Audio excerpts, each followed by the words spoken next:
So how you doing, James? I'm doing good, doing good. Oh yeah.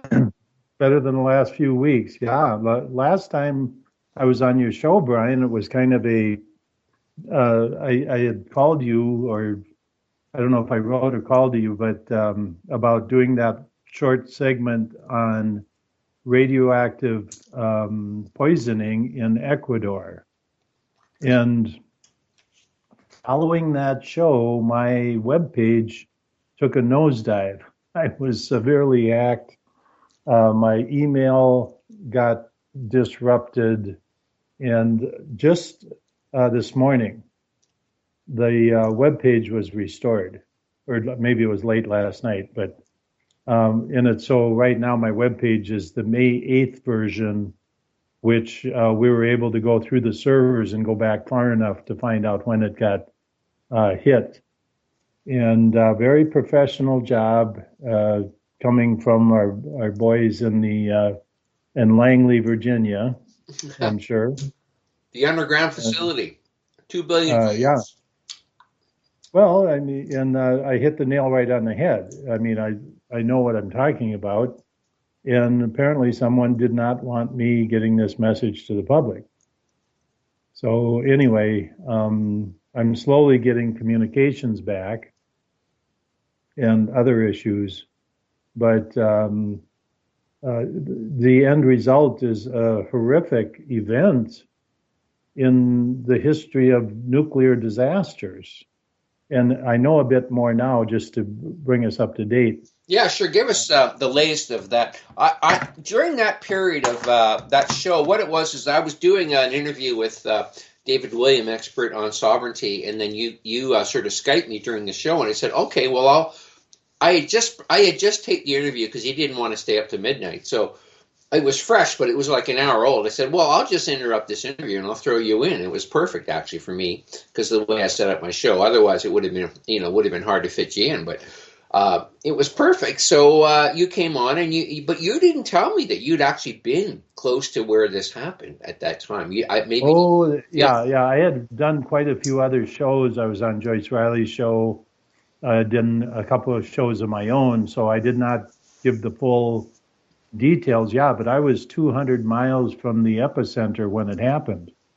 Um, and I was not in the path of the fallout, so I didn't get the radiation sickness. But I know the people that did, and I have, interviewed. Now I have a cross section of people that very clearly everybody had radiation poisoning there. It left nobody, no person unturned, and severe radiation poisoning with radiation burns all over the body.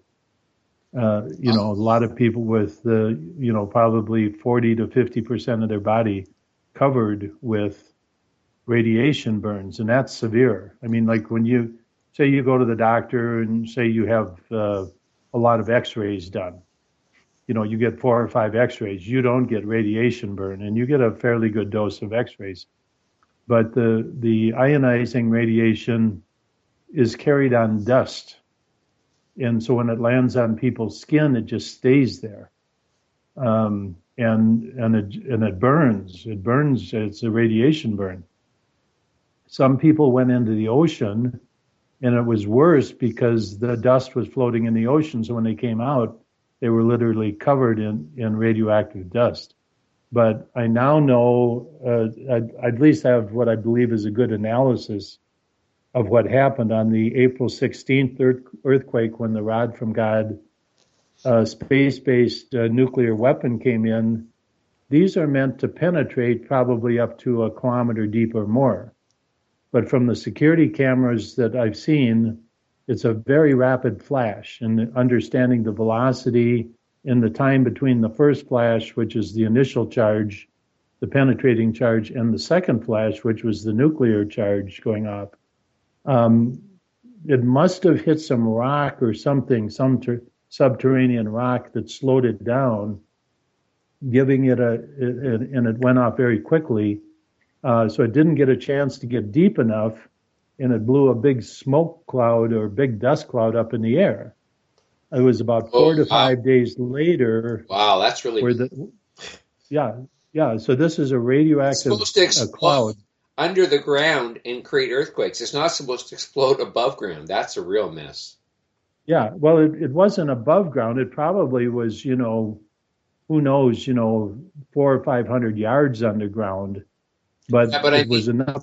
ideally, I think they want these things to not show any evidence of being there. So it probably didn't go as deep as they wanted. So when the explosion hit, it wasn't concealed, right? Yeah, that's exactly what happened. And then 3 to 4 days later, the people start coming down with the radiation sickness. The medical community told the people there that it was due to the dead people. That's why everybody was getting this. The hospitals were full. The drugstores sold out of cream and salves and all those kind of lotion type things. And so the people were putting us, which is the wrong thing to do. With radiation, you want to get it off. You want to get that dust off. But, with the infrastructure down, people didn't have water. So they're all going to literally, get melanoma, Jim. They're all going to get melanomas on their skin. yeah. Oh, yeah, yeah. This is little kids, women, men, everybody. Vomiting,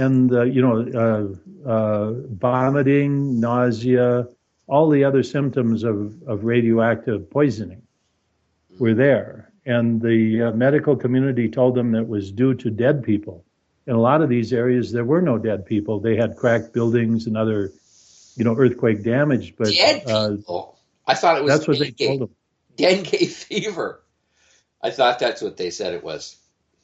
Well, I saw other things too. I also found out that shortly after the May 18th, which was a month and 2 days later, there were 3 rods from God that came in, 3 in the morning. Everybody saw these. Everybody saw these because what happened is the people came running out of their houses, the 3 a.m. one, and people, it was a moonlit night, and they could see over the ocean, the 3 rods from God trails that were coming in. And very shortly after, all of a sudden, in a perfectly moonlit sky, perfectly clear, all of a sudden the whole sky was covered with clouds. And there were airplanes flying all over, like spotter airplanes. This is on the west coast of Ecuador. There shouldn't be any airplanes. This is not like New York City in the middle of the day. Even in the U.S., you don't have flights flying around in the middle of the night at 3 in the morning. The airports close down and they start maybe 5 or in the morning, and they'll run till midnight. But 3 a.m., there's no flights. And in a remote area like this, there's no flights at all, but there's airplanes flying all over the place, and just flying around, not going anyplace. So anyway, this is a little bit more detail of what I have than last time. But yeah, clearly this thing went off prematurely, and it blew this big smoke, dust cloud in the air, and causing the radiation sickness. And when I started reporting that, that's when my webpage came down, and the IT people are excellent, that I have to rebuild the page, because I've been hacked before. Every time I release a book, I get hacked. So this is nothing new, but usually it takes them a day or two to find an old version and rebuild it and get it back and running. It took 2 weeks. Anyway, to try and rebuild this site without the viruses and stuff like that. Certainly hit the nerve endings of a few people in high places. And I was very specific who did this. It's the International Monetary Fund and the Inter-American Development Bank that were trying to strong arm President Correa of Ecuador into signing loans, which he didn't do. And that's why the second one happened on May 18th. But at any rate, that's a little bit more summary. That's the short version. Is Correa, he obviously isn't admitting any of this stuff himself. There's very little news that's coming out of Ecuador at all, public news. We know that China was there immediately. Korea has been very good terms with China. China was there 2 days later. Korea had already signed a line of credit for $5.3 billion. The estimated rebuilding cost, because entire cities were leveled, the estimated rebuilding cost is in the maybe $3 to $4 billion range. Those are estimates, but entire populations, 50,000 people are homeless. Not to mention now the radioactive poisoning. But he doesn't want to have anything to do. He knows, like Evo Morales in Bolivia, those people know who's who and who's trying to push them into signing these loans, which obviously they're not going to be able to repay. It's the standard extortion racket of the International Monetary Fund. Yeah. Standard procedure with, this time, the U.S. military illegal space-based nuclear weapons, using them on a civilian population. This is insane. This is absolutely insane. But it's not the first time we've seen it. In Tianjin, China, about a year and a half ago, they blew up a factory with a conventional rod from God weapon. The people saw it coming in. About a year ago in Kazakhstan, out in the middle of Russia, one came in, and then over Turkey. It was airburst and it blew out windows everywhere. Yeah, I remember that. Yeah, it was, and that was a surface conventional to make it look like an asteroid had come in, and it wasn't. It was a rod from God. I now have a photo of the actual rod from God weapon. It looks like a Gatling gun in outer space. And the picture is showing it firing one of the rods. It looks like a missile without it looks like a standard missile. And tomorrow night I'm going to talk about the orbital dynamics of these weapons. When they come in horizontal into the atmosphere. And I'm going to talk about why that is, the orbital dynamics, the physics of the reentry of these things, and why they look the way they look when they come in. I'm going to talk about that on my radio show tomorrow night. Yeah, they look like a comet or a meteor coming in, right? Yeah, but they come across horizontal. And very simply, it's because of the orbital dynamics. When they leave the canister, they are shooting them down, but because they speed up as they get closer to the Earth, they come in almost horizontal to the atmosphere. So that's why you see them coming down. They're in orbit. You have to understand the physics of this. That's what I'm going to talk about tomorrow night on my show.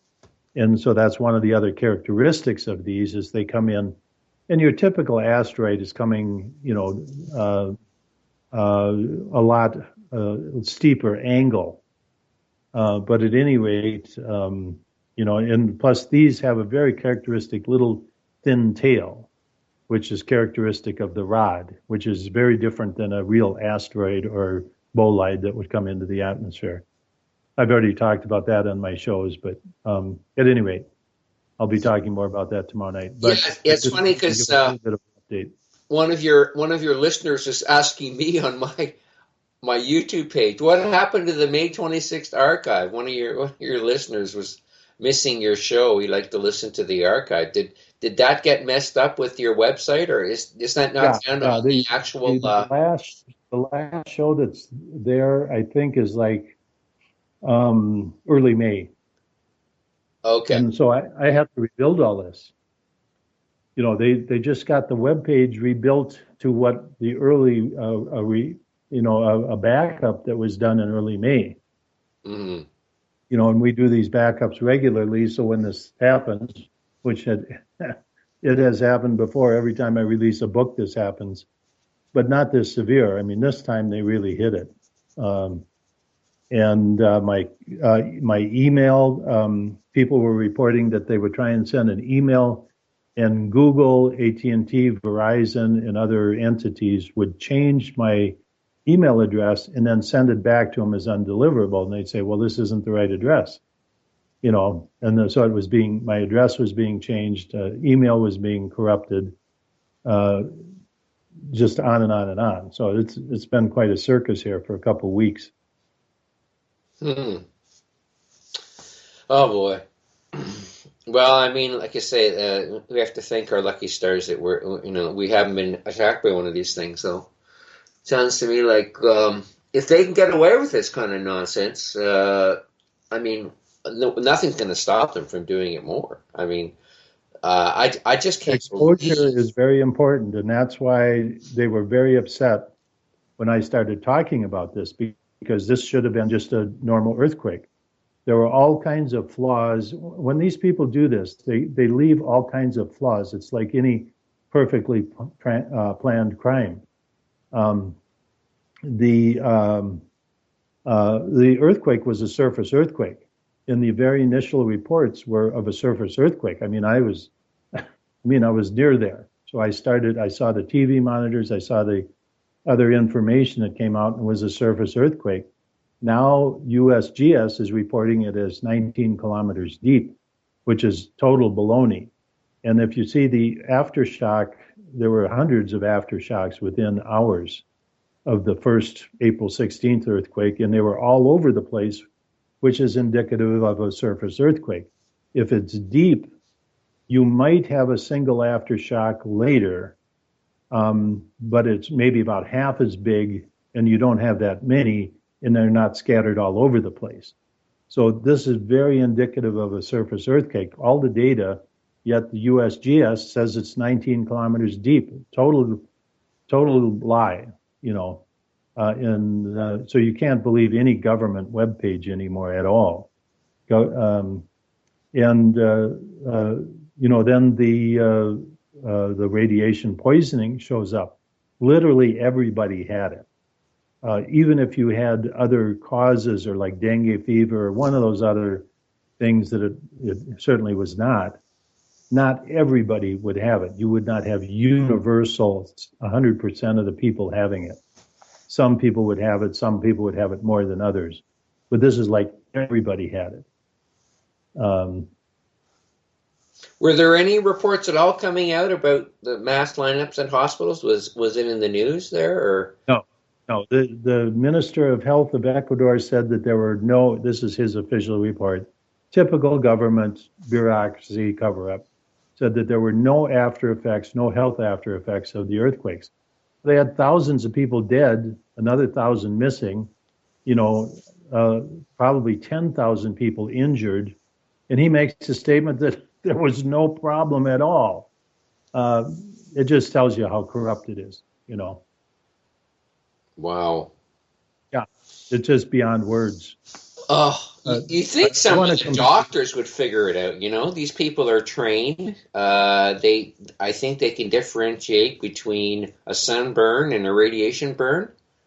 I would think. Yeah, but there's no reason for them to consider radiation. This is an earthquake. There's no reason to consider there's radiation unless you knew that this was a man-made event caused by a nuclear device, which that is not something that's in there, but clearly, this is not dengue fever. It's not Zika virus. It doesn't have any of the similar symptoms. It's very clearly radiation poisoning.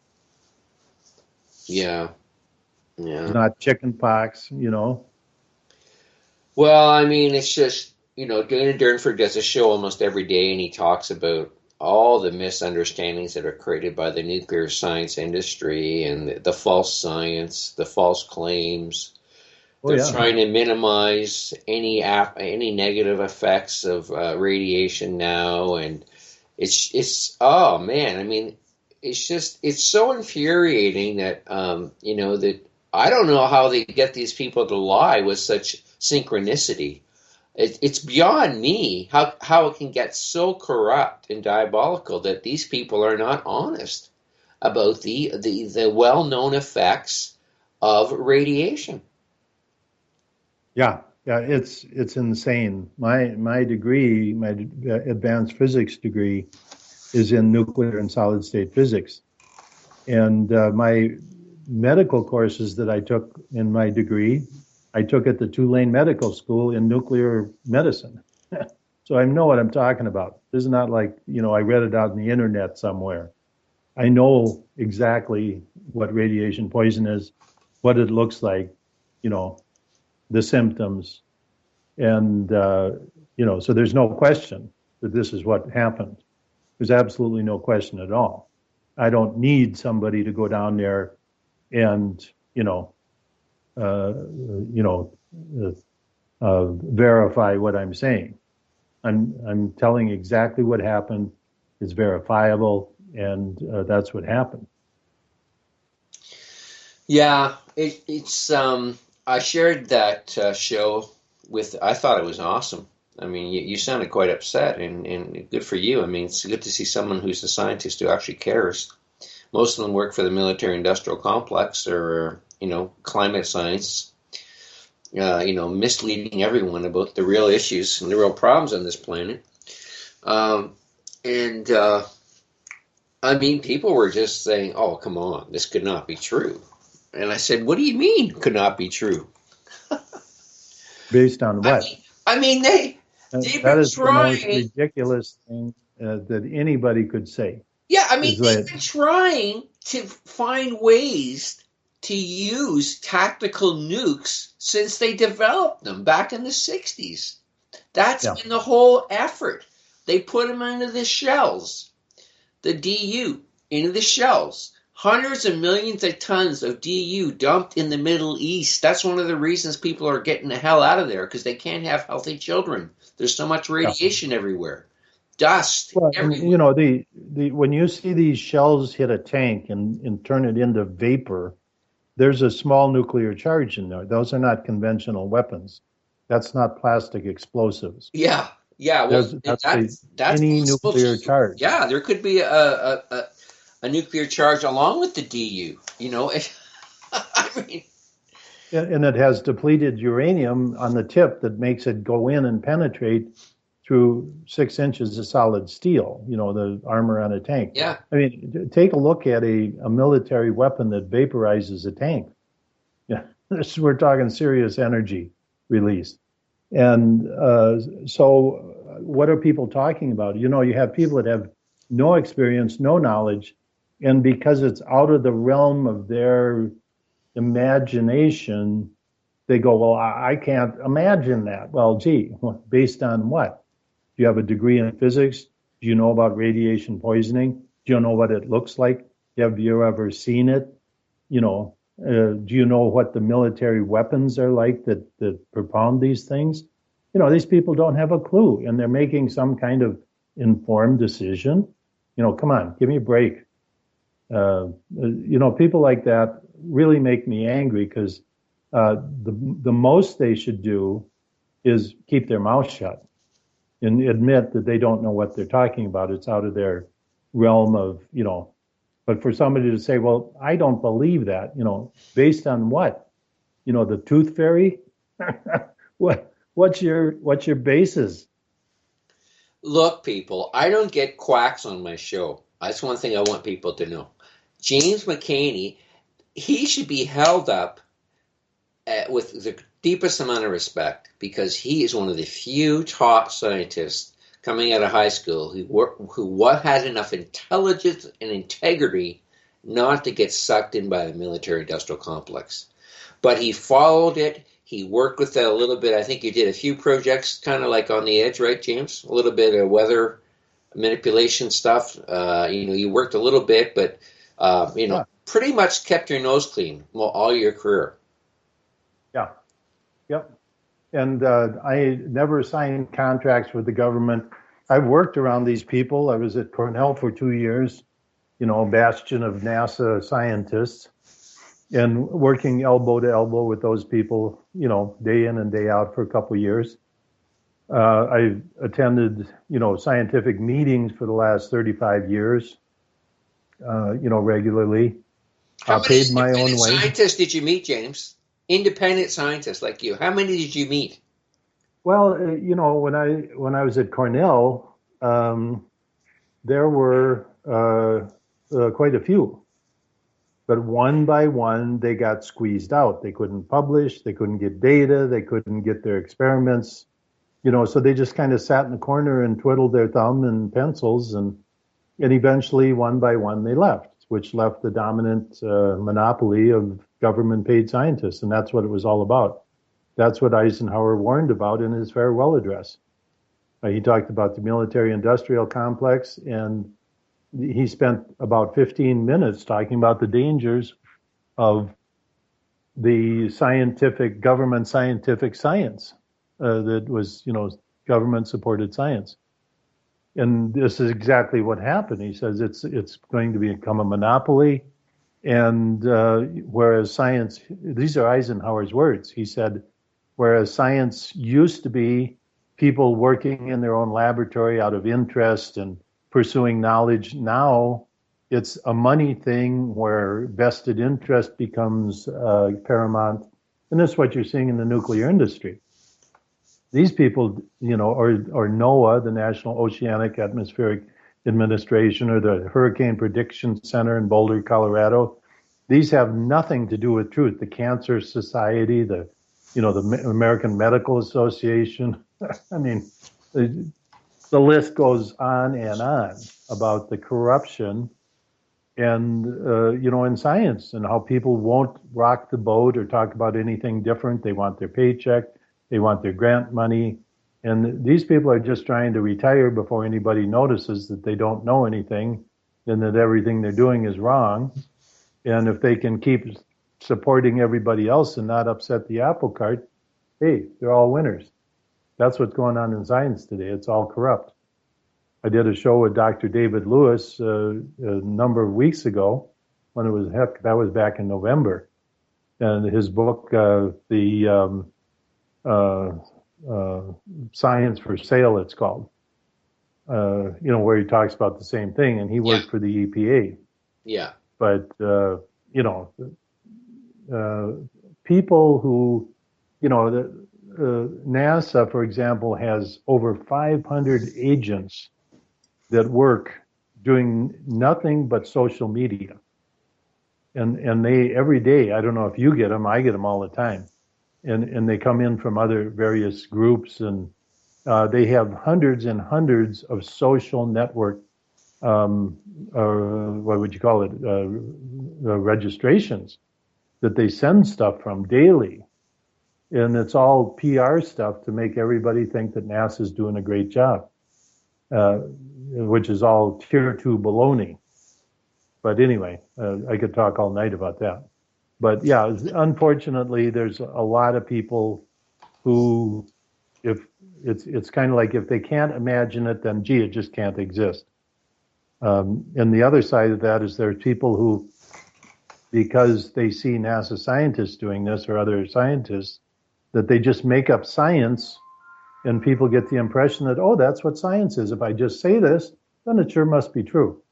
And so it's, anyway, it's unfortunate. But coming back to Ecuador, this is what happened. And my being hacked and all of this was a direct result of that. And I want to tell you something, too. Sure. I get nothing out of this. My webpage was down. I wasn't able to sell any of my water filters, any of that stuff, my books. I mean, I was shut down. My email didn't work. It's going to take a long time to recover. I would rather be doing my scientific research. I've got a lot of stuff on my table, on my plate here that I want to get done. But when I see something like this going on, and my rule is if nobody else is reporting on it and I'm on it, and on this thing, I was right on top of it, right from the very beginning. People are starting to wake up that, yeah, McCanney was right on this. And this did happen. It was an event. But, you're dealing with a third world country that's under pressure from the World Bank, et cetera, through the CIA and other influential groups. Like a year ago, they toppled the government in Honduras.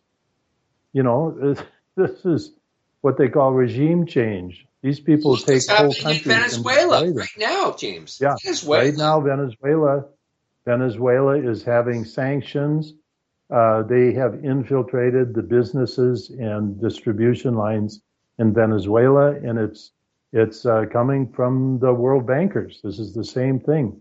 They want control of these companies. There's literally a war going on behind the scenes here. And of course, the people are standing in line. They have reports of people eating their cats. And I mean, that's what it's like. But, you know, look at the countries next to Venezuela. Ecuador is just struggling for its own existence right now, being literally bombed with nuclear weapons, earthquakes, man-made earthquakes to bring them to submission. Venezuela is being bombed economically. And, you know, I want to say something, too, about Ecuador. The United States did not give one dime to them. There was no foreign aid. I did a tweet. I sent a tweet out. I said, it used to be that the United States would give foreign aid and, you know, when there was a natural disaster. Now they send the International Monetary Fund to write a loan. That's, you know, Korea and Obama had it out at a meeting. I don't know if many people know about this, but Korea called Obama on the carpet. And Obama doesn't know his South American history. I don't think he knows any history, real history. He knows how to read from a teleprompter, you know, and play sandlot basketball, but he doesn't know anything about foreign politics at all. And Korea called him on the carpet. And the only thing Obama could say is, well, thank you for the history lesson, which is what it was. But in Bolivia, when the Pope visited last September, Evo Morales ripped them a new gaping hole, you know where, right in front of the public on national television. Told him that he was the Pope and his bank and the Jesuit banking system, the Rothschild banking system, was responsible for the disaster in South America. And he minced no words. I mean, I understand Spanish very well. And he ripped him right into his face in public. And it got so bad that they cut the live feed. And when they came back, they played the Pope dancing in some flowers, like a YouTube video. And then when they came back, the Pope, this little kid was walking up to the Pope with the sombrero of Bolivia, like the national hat. All these Latin American countries have a national hat. And he gives it to the Pope, and the Pope takes it and he throws it down at the kid's feet. There was no love lost there at all. But, you know, these people know who's who and who's trying to break in, and they know they're under attack. They're literally under attack here. Venezuela, Ecuador, you know, Bolivia has been able to fend for themselves somewhat. But, you know, they're considered the axis of evil. Well, I'm telling you, I'm not impressed with Morales talking to Putin about nuke power there, though. I mean, that just shocked me that he would be looking at doing something like that. I mean, one thing about there again, yeah. The one thing about Putin that I find very despicable is this thing about moving his nuke industry. He's trying to take over the nuke industry worldwide. Russia controls about 2/3 of the world uranium, and I mean it's like swimming with the sharks. I don't know if you know it, but Russia has a big vested interest in Venezuela's uranium deposits, as does Bolivia. They were in there mining and excavating and doing the research, and now China has a vested interest in that too. So China and Russia are playing. It's hard to know who's where and doing what. I mean, all I see is a surface. What's on the surface. But I mean, they're living in a climate that's like almost on the equator, sun all the time. I mean, what on earth would possess you to want to have nuke power when you've got so much solar free? I mean, come on, folks. Brian, I used to have You don't need heat down there, that's for sure. You live in the mountains. I don't even think it gets that hot there. I mean, I cannot understand What Brian, possess a person as intelligent as Eva Morales to accept anything nuclear?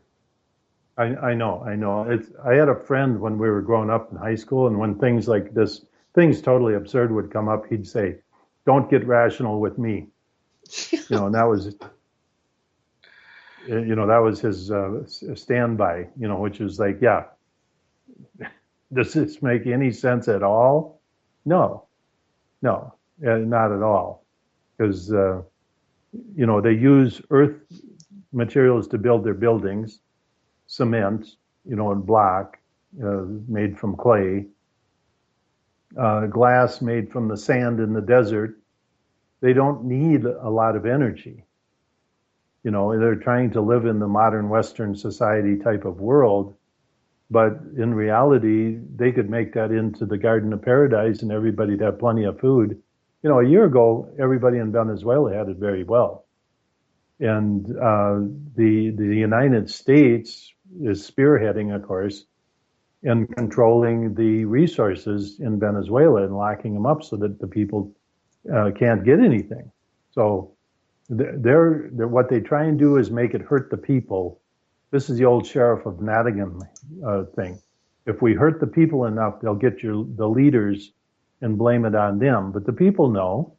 In the last election, do you know what the majority vote was? I mean, it was so outrageously one-sided. The Chavez party winning by in an enormous land. It was embarrassing how much they won by. But they were going in. They would come into a city or a town, bring in paint and cement work and fix the roads, and they would leave. And I saw them. I mean, the cities were beautiful when they got done. That's what they were doing. Everybody had food. They had storehouses. If you didn't have food, you could go get the food. Venezuela was a rocking and rolling, really prosperous country. And of course, were played victim to the issue when Russia started dealing out of the petrodollar. Saudi Arabia started overproducing oil to drive the price down to $28 a barrel. And Venezuela's main source of income is oil from their vast oil deposits. So internationally, Venezuela is also hurting financially, because it's the same thing that's driving the Canadian dollar down. A year ago, the Canadian dollar was $1.05 to the U.S. dollar. Now it's 60 cents. Same reason. It's come back a bit, but yeah, no, the petrodollar, it does fluctuate a lot. And all the low energy prices or oil prices have really hurt economies like Ecuador, which were doing a lot of oil. But hey, I just added Bruce McDonald to the call. He asked to call in, and we both know him, and he's such a super guy. I thought I'd add him in. Bruce, how you doing? Good, thank you. James, you're the literal and diametric opposite of the Disney Channel. Thank you. That's a compliment. And I would prefer to be tuned into you 24 hours a day than the Disney Channel. Yeah, well, you know what? Jim and I are working on a 15-hour framework. I'm actually doing most of the work, but Jim's going to be my 3-hour guest in the middle of the week, I think. And we're going to do all nuke issues, 3 hours a week. Okay. And the top activists are going to be on this platform. I'm still working on it. I'm still looking around. But, Jim's volunteered to do that because we have to get the word out. People do not understand how devastating and bad nuke power, nuke waste, the whole nuclear industry, mining, the whole, is such a horrible industry. But it fits in so well with the cabal and what they like to do, how they like to bankrupt countries with energy costs and whatnot. It just fits their agenda perfect. It's the worst form of energy on the planet. Would you agree, James? Oh, absolutely. Yeah, I've given plans where the United States could shut down its entire nuclear fleet right now, today. Would be easy to do. We could easily do it. Obama wants to push coal out of the scene and try and rely on nuclear. The U.S. only gets about 28% of its electric energy from nuclear. So how would you take, over 70% of the electrical requirement and push it into a fleet of 100 nuclear reactors that are over 30 years old and dying. They're all leaking. I mean, 50. James, a lot of them are 50 years old. It's unpulled, and they're only designed to work for 30, 40 years. They're way beyond their commission lifetime. They're all leaking. All of them are leaking. Some of them horrendously. Hanford, Oregon, the Biscayne Bay, the one up in New York. It's just, those are the ones that are notable, but they're all leaking. But you could shut them all down today, and it would cost $3 to $5 billion a piece to decommission those. Imagine, multiply that times 100. We're talking the better part. And if they go into some kind of seizure, and like Fukushima or 3 Mile Island or San Onofre, then we're talking, $20 to $30 billion, and they're not producing a drop of electricity. And that's just to shut them down and clean them up. But ultimately, they're all a disaster because you have to continue cooling this bomb-grade fuel they're using in them. That would be like taking a Ford Escort and putting nitroglycerin racing fuel in it and drive around a track at 150 miles an hour. That's what they're doing with these nuclear reactors. They were never meant to burn that high bomb-grade level fuel. So it's insane. I mean, the things that have changed over the years and the decades, and there's nobody driving that ship. And it's another thing that Trump has talked about is lifting the sanctions on coal, because I don't like coal, but it's a million times better than nuclear. And we could burn coal until we finally can get off of those high energy content fuels. But nuclear is the death of the planet. Fukushima has killed the Pacific Ocean. From Australia, the South American, the dead fish and sea life washing up against the shore in Chile. And and as you pointed out, Brian, those pictures of all of the fish along the coastline dead, there's no birds. There are no birds in those pictures, which means the birds are already dead. Yeah, it's insane. And I'm talking. This is beyond insane. Very well-informed person, but she does not get it. She says, the coastline's dying all around me. She lives on Vancouver Island, and she thinks it's the fact that we drive our cars. Right? Yeah, that's what the newspaper tells you, so you better believe it. I mean, it's just, it's so infuriating because we could fix these things if we actually saw the cause clearly, but we don't. We don't see the teleology. We're completely misguided by the mainstream, and there's not enough. That's why I want to start the show. There's not enough good information getting out there, even in the alternative media, about what's really going on here. Nobody covers nuclear because they really don't know anything about it. It's something I happen to know a bit about. Yeah, Dana's doing a good job, but nobody knows he's even out there. He's got maybe 300-400 listeners a show. So I want to get on a powerful format and get this message out, and I think it's going to happen. Might take another month. So, Bruce, what do you think of all this stuff? Well, I wanted to ask James, given your specialization, can you tell us, the listeners, about any other uses of nuclear weapons that were passed off as, something natural, like an earthquake or something like that? Trying to think. Well, the earthquakes in Fukushima themselves were nuclear explosions.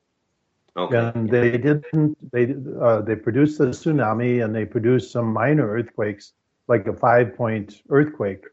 The earthquakes were not like 8.0 earthquakes. If you look at the security camera footage of Japan, everybody was still working. Nobody had left their offices when the tidal waves came in. And the tidal waves were like, when a real tidal wave comes in, it's a single wave. It comes in, and usually the ocean gets sucked out, and then the wave comes in. That's the typical scenario. If you look at the footage of Japan, if you can find some extended footage, you'll see that there's a series of about 10 waves that come in. And this is not how tsunamis form. This is like if you took a drop of water in a bathtub, perfectly calm bathtub or tub of water, and you drop a drop of water in, you get all those waves, that ripple out. That is what the Fukushima tsunami was like. That is not what a real tsunami is like. That was a man-made tsunami, and the tsunami is not what caused the Fukushima reactors to blow up. Those were blown up. Those were charged just like the 9/11 buildings were blown up. And by the way, the same security company that was in charge of the 9/11 buildings, the Twin Towers in New York, it was the same company in charge of security at Fukushima. It was a company from Israel that left 2 weeks afterwards. One of the things I like to do, James, when I have the opportunity to talk to somebody like you is, I like to play the straight guy, like Abbott and Costello or something like that, where I just sit and ask some questions that might be obvious, or even a little bit stupid, or elementary, let's say that, and to help the listeners understand, because the level of malice that we're talking about is beyond biblical. It's beyond diabolical. Oh yeah. It's a lot to digest, and so a couple elementary questions might help the listener. I'm on the same page with you. I crossed the diabolical line about 10 years ago. But why silence? I mean, certainly every major intelligence agency in the world knows what you know. Every government that has a decent economy and decent access to intellectual resources can come to the same conclusion as you, a private person living in the world and just observing things with the same tools everybody else has, the internet. Why would the Japanese media not go public? Why would the Japanese government not go public? Why would the Venezuelan government, the Ecuadorian government not go public? I'm really surprised to hear about Ecuador because there's a huge and thriving expat community there now too. Hello? Yeah, we got you, bud. You back? I'm here. I was waiting for Bruce to finish his sentence. He was talking about the expat. Yeah, I think he's done now. He wants you to respond. Yeah, well, I think society has been cultured not to talk about bad things, and especially if you can write them off as being natural. As far as I really don't know what's going on in the Ecuador government. I really don't know. Correa has a record of resisting the United States, sticking it to him. They gave asylum to the WikiLeaks guy. He's living in Ecuador now. They offered asylum to Snowden, although Snowden chose to live in Russia. So we're not dealing with good relationships between the United States and Ecuador. Ecuador sought and has a very good relationship with China. China was there 2 days after the April 16th earthquake. China had already signed a $5.3 billion line of credit. A line of credit is not a loan. Yeah. You only pay interest on what you use. But the why World would Bank? Why would China The World not Bank double wanted down? to give them a loan. But go ahead. Why would China not double down on that and tell the world what really happened? I don't know why international politics. Putin knows a lot of stuff. Certainly he knows. I mean, if anybody on the planet knows, he knows. But you can't go to World War III every time. I mean, he had to take it on the chin with the Ukraine. The Crimea, they were able to manage to hold on to, in a sense. Yeah. But 2 days after the Ukraine fell, John Kerry's son was in there as oil minister. Right. The world is really topsy-turvy, and I think these people, they probably don't know where to turn. if Yeah. Correa came out and said something like that, he would probably be lambasted on the international market. I can come out and say it because I have a scientific background. I don't know if he even knew what happened. The earthquake was severely damaged Quito. You know, you see the bridges down and a lot of damage, and Quito is pretty far from the epicenter. Yeah. But why people don't say things, there was a lot of shifting in the government there. The Minister of Energy and Oil was replaced right after the earthquake. I can't second guess things. All I can tell you is that Ecuador does not have a good relationship with the U.S. Right. Um, Well, and I can I can't partially. to that. Sorry, go ahead. Yeah, but if you have a thought, put it out there.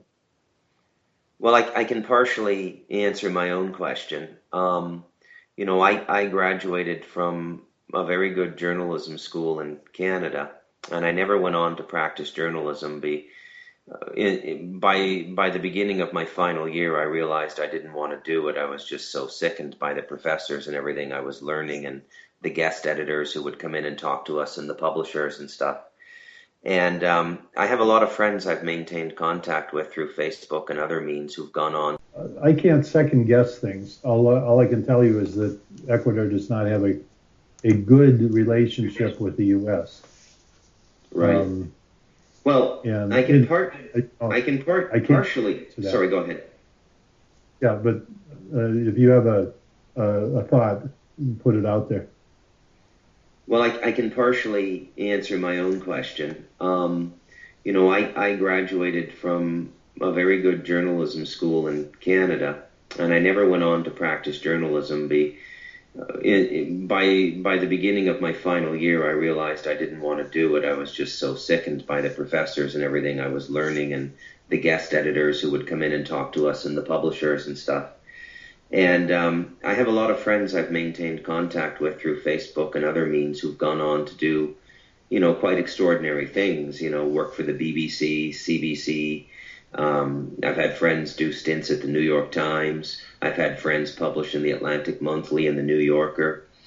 And I'll tell you, James, I don't know what it is about when you get that close to Caesar, but something happens and a stupid gene opens up, because every single time I post something on Facebook that is along the lines of what you're disclosing tonight about Ecuador, I'm just, I get these private messages like, Bruce, you need to go and see a psychiatrist. There's something wrong with you. And I'm going, no, have you looked at what I posted? Have you dug a little deeper? Oh, I don't need to. There's no way this could possibly be true. And that irony always struck me as strange, is that the people who are supposed to be protecting us with information and disseminating the truth are actually the most gullible. And the conclusion I came to is it's when you get to know these people as contacts, these important, politicians and lobbyists and all the people you would meet in these power circles, bringing something like this up must be as uncomfortable as bringing up incest at a family reunion or something. Yeah, depends on the family. Some families might welcome that, but only behind closed doors. Which is not, I'm saying that not only in jest, but if you look at a lot of the politicians, they don't exactly have what you'd call high moral standards. But, and I think it's that maybe they talk about it behind closed doors, but not in public. And then accept it and realize that, well, this is the way the world works. It's cruel, but we have our piece here, and this is what we're going to maintain. And we don't care about that over there, those 100,000 people that are going to have serious melanoma issues because of this little accident that happened, which was the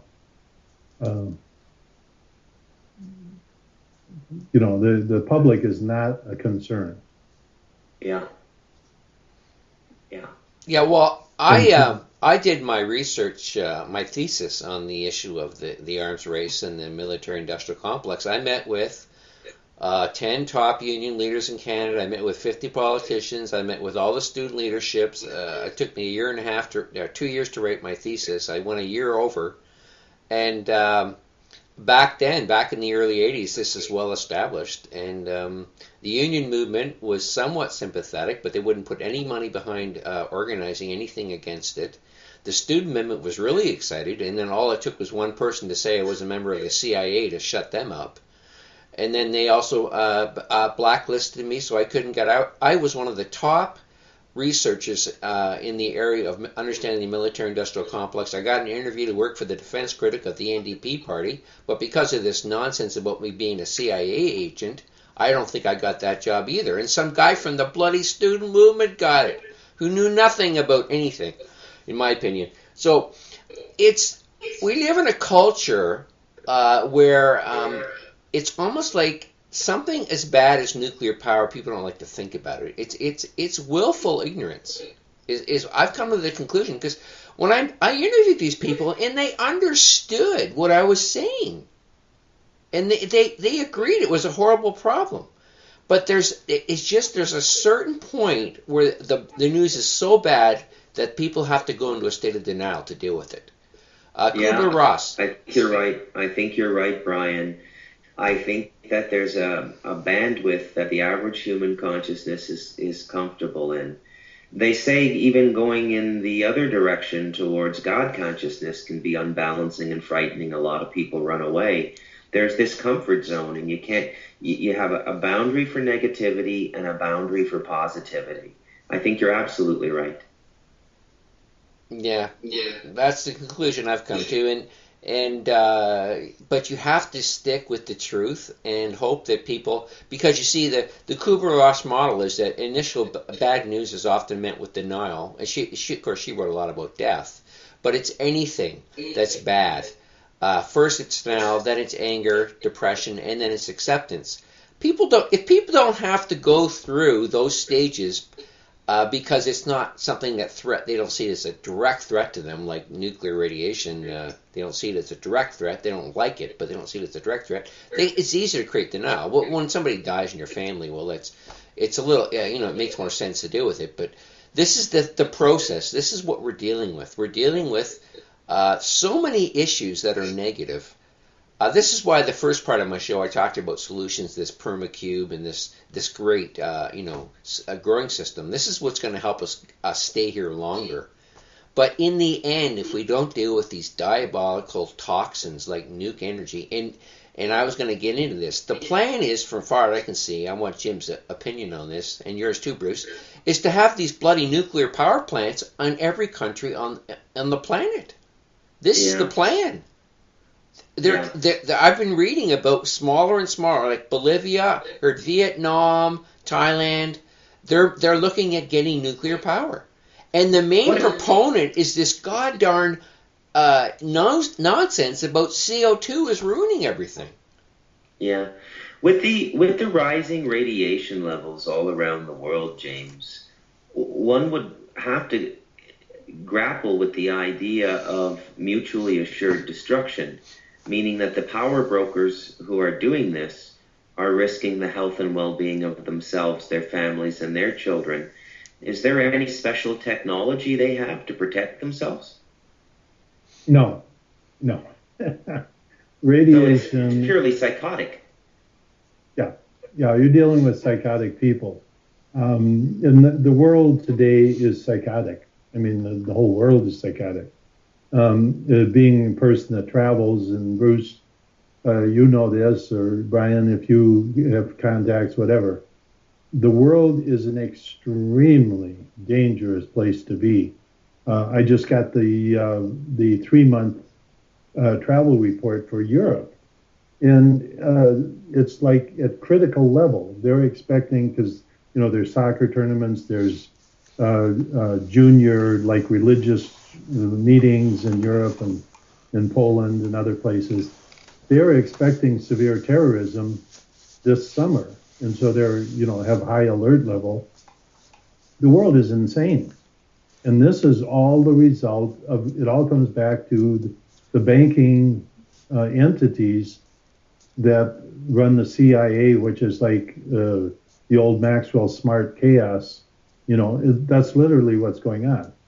I mean, they have everybody at everybody's throats. In the U.S., they got the blacks against the white, the police against the blacks. They got the court system against the Mexicans, and I mean, it's just it's insane. The world is upside down and inside out, and most people cannot deal with the real situation in the world, let alone throw in nuclear power and all of the other things going on. They can't accept the fact that the 9/11 event was done by our people within our own country, and with the collaboration of other Mideast countries, and I'm, specifically Israel and Saudi Arabia. People, there's a enzyme they discovered that they call it the professor enzyme.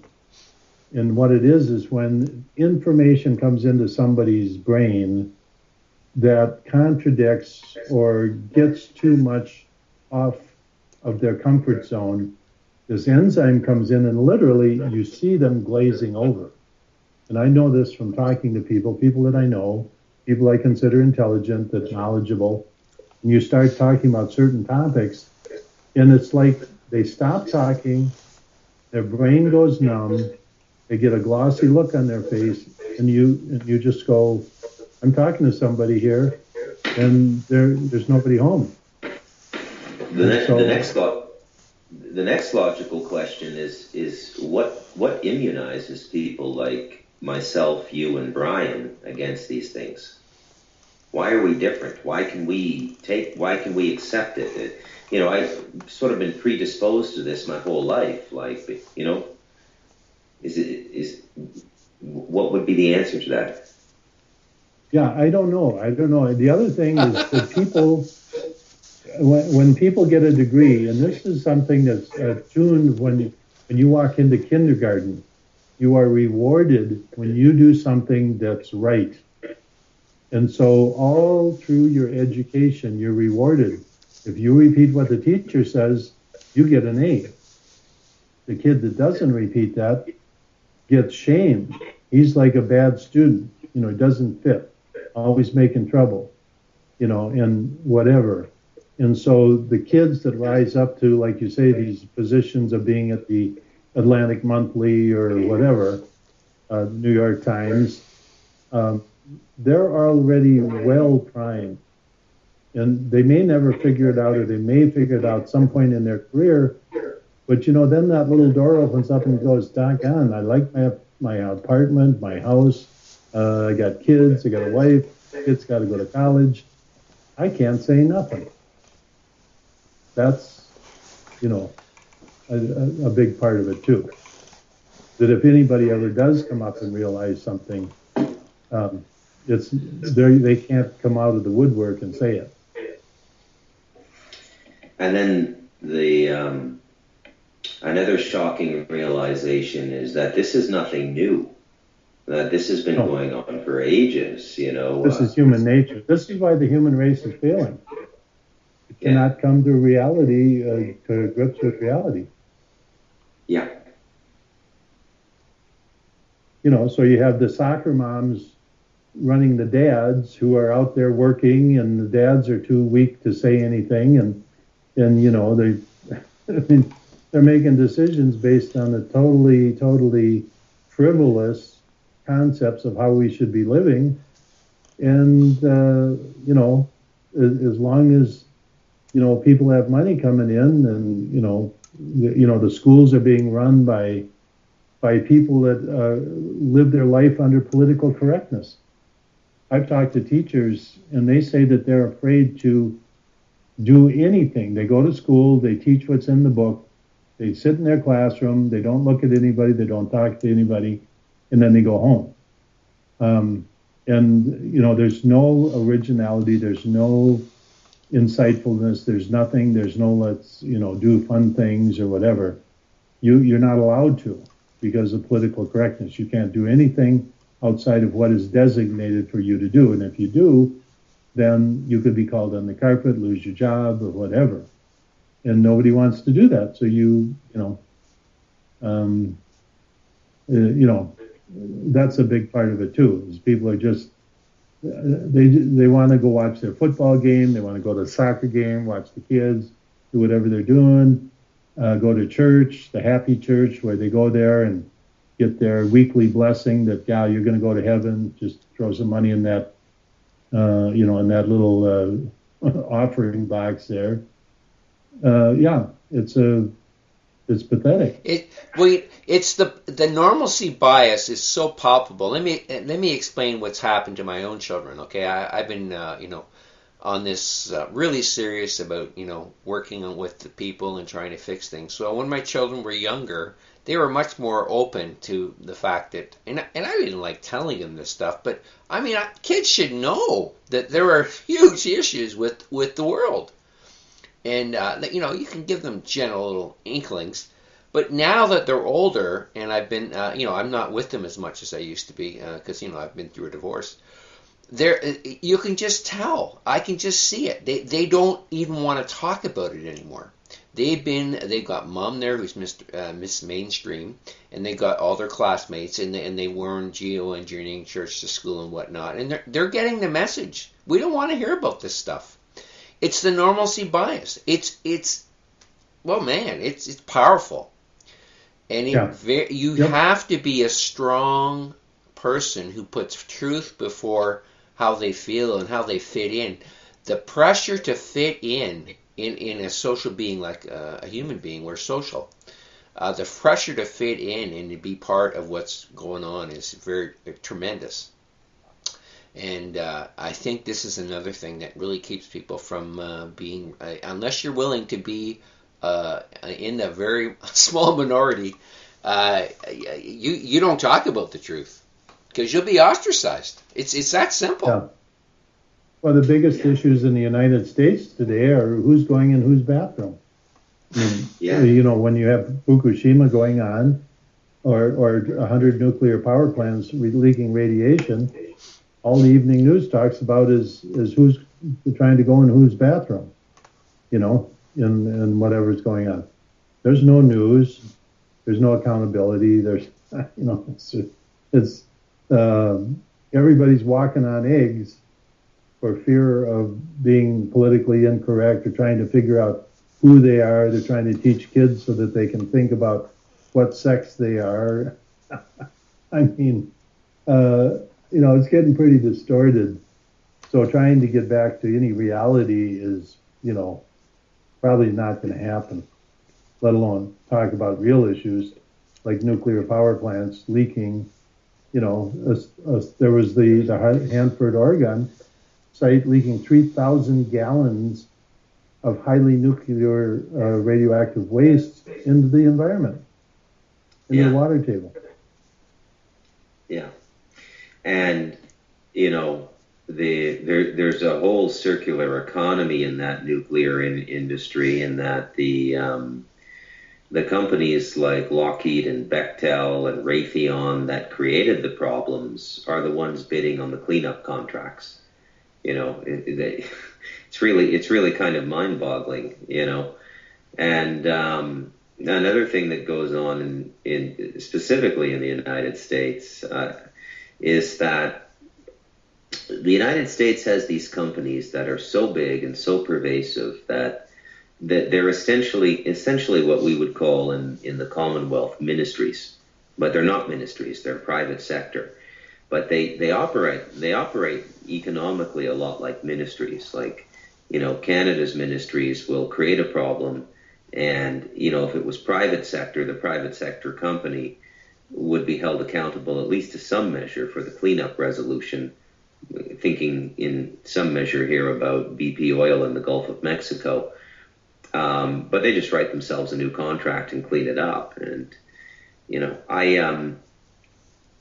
one of my very first jobs when I did do a little bit of trade writing was for a bi-monthly periodical that came out of Canada. It had a circulation of about 34,000 all through the U.S. and Canada, called the Environmental Waste Reporter. And we did extensive coverage of the bidding process for the cleanup of Hanford. Where was was it Fat Man or Little Boy that was built at Hanford? I'm not sure. And then what was the other site where the other bomb that was dropped on Japan built? That was at Simi. No, Simi Valley. No. Does it go by another name?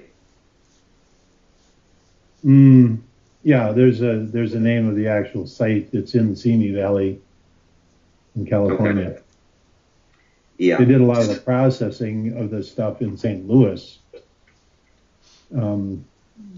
Alex Jones had something on recently, I think about a week ago. He said they actually had a full nuclear plant meltdown north of L.A. People didn't even know it existed. It was a hidden plant, and nobody knew about it. They had a complete meltdown. Yeah, that's Simi Valley. Is that what it was? Yeah. Oh, okay. That was back in the 50s. That was must have been a mess up on a production system. Yeah, or maybe it was experimental. In the 40s, it was an experimental plant for, I'm not sure what all they did there, but they had a number of accidents there. And then the government didn't want to pay any of the employees because they are deathly afraid, and this is another thing about nuclear. Nobody wants to cross the line because the first person that comes up and wins a claim regarding nuclear is going to open the Pandora's box. So they don't want to award anybody any awards or any acknowledgement that they may have gotten radiation poisoning. And that's why this situation in Ecuador is so horrific, because it's 100,000 people. That's as many people as had radiation poisoning in Hiroshima. I mean, 50,000 people. In fact, the numbers in Ecuador are very similar. In Hiroshima, 50,000 people died immediately from the blast. And in Ecuador, 50,000 people were immediately rendered homeless. In Hiroshima, 100,000 people had severe radiation poisoning. Many of them died within the next year or lingered through, many years to come. 100,000 people in Ecuador have radiation poisoning. And so, we're talking about similar numbers, on that scale. Clearly somebody doesn't want the world to know about this. Yeah. Yeah, we had the Kevin Galilei on a few weeks ago, and he had a very good summary and a lot of research on intentional depop programs, all the chemicals that were developed, all the GMOs, all the fertilizers, pesticides. It was all basically designed to try to kill us because they were concerned about population numbers going up. And I see this nuke industry, this nuke weapon system, as sort of their last. This is the last rung in the depop program. They're at their wits' end. They're so worried about having too many people on this planet that they're willing to risk this level of devastation to bring populations under control. And I think this is the final nail in the coffin of the species. I'm not sure if they want to kill everyone, but I'm definitely convinced that they want to take out a few billion people over the next 10 years. Maybe even this is going to 5 kill billion. everybody.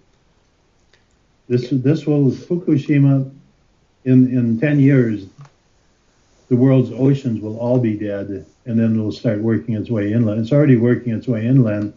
You have huge lakes in South America that are dead because of Fukushima. Yeah, you brought that up. It's because of the algae. You brought that up from the show there. Yeah, I didn't get a chance. So you're saying they're reporting dead lakes in the middle of South America now? Yeah, big lakes. Up in Chile. Jeez. Yeah. Oh, yeah. Yeah, and they're saying it's due to the green algae that's out, or the red algae, whatever, is out in the ocean. It doesn't even make any sense. A third grader would not accept that argument, but they say it and repeat it. That's what gets put in the newspaper. That's what the scientists say. And then they go, plus there was a big El Nino. Just ludicrous. Completely ludicrous, nonsensical. So, did you just say, James, that in 10 years everything will be dead? Everyone will be dead? Did I hear you correctly? Oh, the oceans. I said the ocean. Okay. So what is our survival path? It ain't good. I mean, man is fairly resilient, but without the oceans, we might be the last ones to die. We might be able to, go underground, take all these extraordinary measures, but we'll be around to watch everything die. That's my prediction. If we don't smarten up. Before the Noah's flood, the Earth was highly populated, and the one thing I liked about the recent movie on Noah, with what's his name, actor Russell Crowe. Russell Crowe, yeah. Captain and commander guy. That's what I was thinking of. But Russell Crowe. The one thing I liked was they showed that. They actually showed like the Earth being overpopulated. And, then came the disaster. 40 days and 40 nights of torrential rain. Was it overpopulated? The message I got was that the people had just become completely immoral and completely lost all values. It was just chaos. Well, look at the world today. That's what it is. They're destroying the environment. It's like they're destroying, the thing you live on. Yeah. They're burning up the oxygen out of the air. The scientists are lying so that they can keep their salary. It's so insane that you can't even. That's why probably a lot of people just shut it off. They go, I don't want to hear about it. It's too horrific to think about. Yeah, there's too much bad news. Yeah. James, what's your first a sideball question, a curveball question, just random curiosity of Bruce. What is it with the Bible through all three religious iterations, Judea, Christianity, and Islam, with this number 40? 40 days of rain, 40 days in the desert for Christ, 40 days in the cave for Muhammad. What is this 40 number? Does anybody have a numerological insight into that? I don't know. I'm not sure. But people used to use numbers as like many, 1, 2, 3, many. And so, but I'm not sure. I can't answer that. Now, back to the main conversation. Can you see any rhyme or reason in what the global powers are doing? Do they have a plan?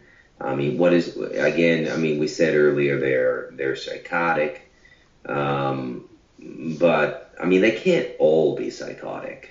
I mean, they must have something even they're telling their own people. Bruce, let me tell you something, a little light at the end of the tunnel. This couple you met this afternoon, we're talking with a couple who are really into sovereign law, and I think they've really got it nailed. Did you? You're going to get to know them better because hopefully you're going to meet them. But there's a crack in the Rothschild banking system. There's actually a Rothschild who is an expert in sovereign issues, and he's helping people in the sovereign movement to escape these totalitarian legal governmental systems. And he's got a plan that is so far has been foolproof. So one person who is at the top of the problem is making a break. And interestingly enough, his change in conscience was created by a trip to India and meeting a religious leader there. Interesting. The world. Just to comment, I would liken it to we're all familiar with a chessboard, but take a chessboard with about 800 squares on your side, 800 by 800 squares. The world is a lot more complicated. And so in the middle of this really complicated chess game, things have gone totally haywire. And so now they're moving rooks and pawns and things like that. And the plan, which was supposed to, if you read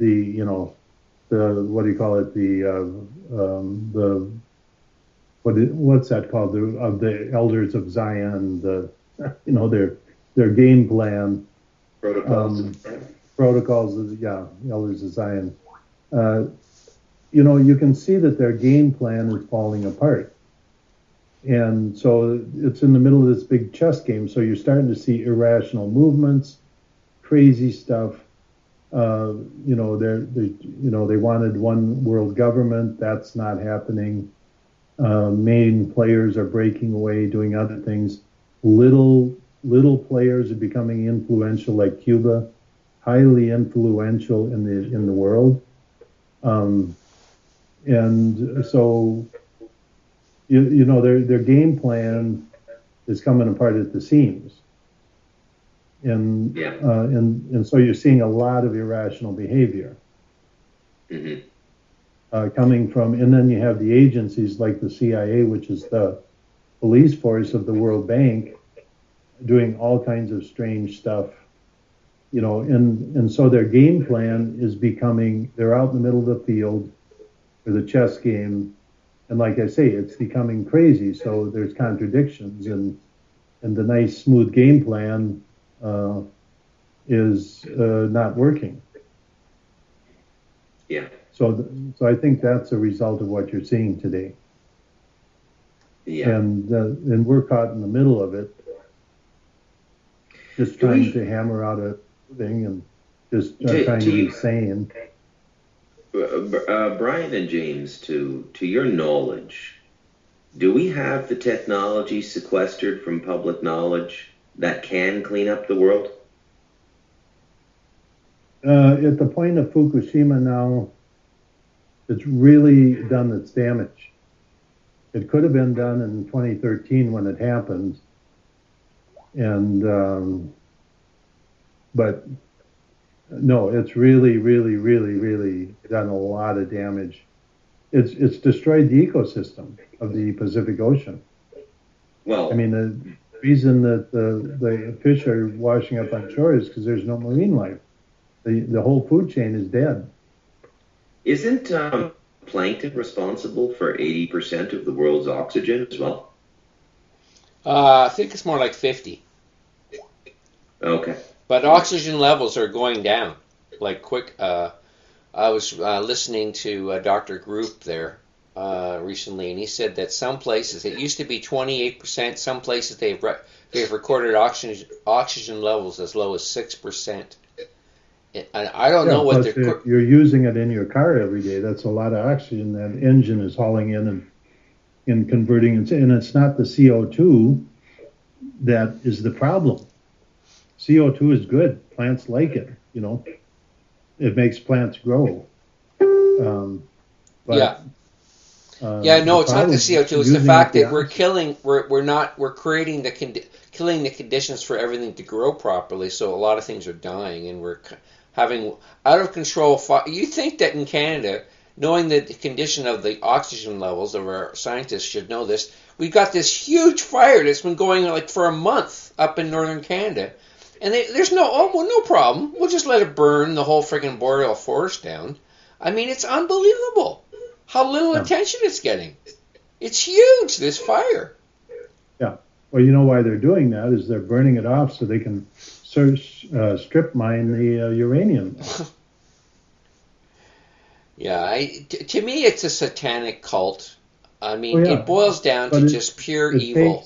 It takes a lot of goons. Look at all of those forestry workers or, agency workers out there, keeping people from their property, keeping them off, burning it down, making sure the fire burns everything down, not stopping it. I mean, it's not just the people in charge. If you look up in, Burns, Oregon, when there were clearly United Nations troops the ground, the guys came from Chicago or someplace else, and they're working for the UN, shooting people, and then go home with complete impunity. So the part of it is the problem of having, the workers out there, the goons, doing their job and just complete idiots, Yeah. See, this is my view of survivability, Bruce, is what you're doing, what James Gale is doing. This is what we have to do, and that's what Jim is doing the right thing. James is doing the right thing by living off the land. What we have to do is try to outlive these people. They might kill themselves, and then we can maybe restore the planet. after these horrible, influential people are gone. But if we can outlive them by living good and living off the land, you look at Chernobyl. I haven't given up hope. I look at a place like Chernobyl, and I see how vibrant the natural animals have. They've rebounded there. The wolf populations are up. Everything is back to normal in that area because the humans left. It isn't humans per se. It's the way we're taught to live, which is completely diametric opposite of what we should be living. So we are creating toxins and all this stuff. It isn't the average person who wants to kill the planet. It's these wackos at the top that are doing this stuff. So I think we have hope. I think that I believe strongly, as Bruce does. James, I'm not sure if it's as spiritual as you or I, but he likes the Bible. But I believe that if we're meant to stay here and live here, we will be allowed to, and we will be given help from the other side. I'm convinced of that. Here's the other thing. What I say is that if you look at it statistically, I mean, we managed to come in through some very big natural disasters, and man has survived. Yeah. But there's no guarantee that we'll survive through the next one, whether it's man-made or natural. Yes, but there's remnants, though, of radiation in India that's very old. So there's indications that we had a similar problem in the past, and we're still here. Yeah. I think that's. But all I'm saying is that there's no guarantee that at future events we will, pull through. Well, this is why I believe in being active, because we can hopefully prevent this damn nuclear power from getting everywhere on the planet, because right now the southern hemisphere is pretty much not affected, at least on land. Like a Fukushima, it'll go everywhere. But on land, there's not much available land in the southern hemisphere. The majority of the world population lives in the northern hemisphere, the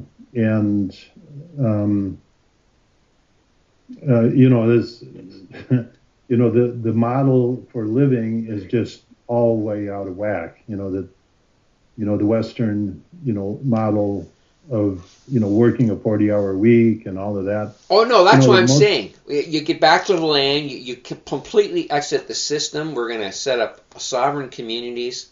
We're going to say, bye-bye. You guys destroy the planet. We'll try to convince you not to, but we're going to make sure we survive. And then from there, from the few millions maybe that might be left in the end, we'll recreate it, and it'll be based upon good principles again: natural law, common law, small communities loving each other, cooperating, knowing how to work together. I think this to me is the most likely scenario. And who knows? I mean, I feel the other side very strongly now. I feel a very strong spiritual connection, stronger than ever. So I have no concerns for myself. I would hope personally. you're right, but I don't have a crystal ball. And no, scientifically, it looks like we're doomed. I mean, based upon what we understand in science. But science isn't the whole thing. I mean, the problem with Western science is that it has no ethical basis to it. There's no ethics has to always come first in all rational thought. We say it's irrational. Science is a big problem. It's a very core problem, and that's why I do my science show. And that's a lot of the themes that I talk about, is the fact that the scientists have sold out the human race. Yeah, science look at how much damage we've done in the last 100 years. It's unbelievable how fast we're killing everything in 100 years. Yeah. Brian, we literally went from outhouses to nuclear power.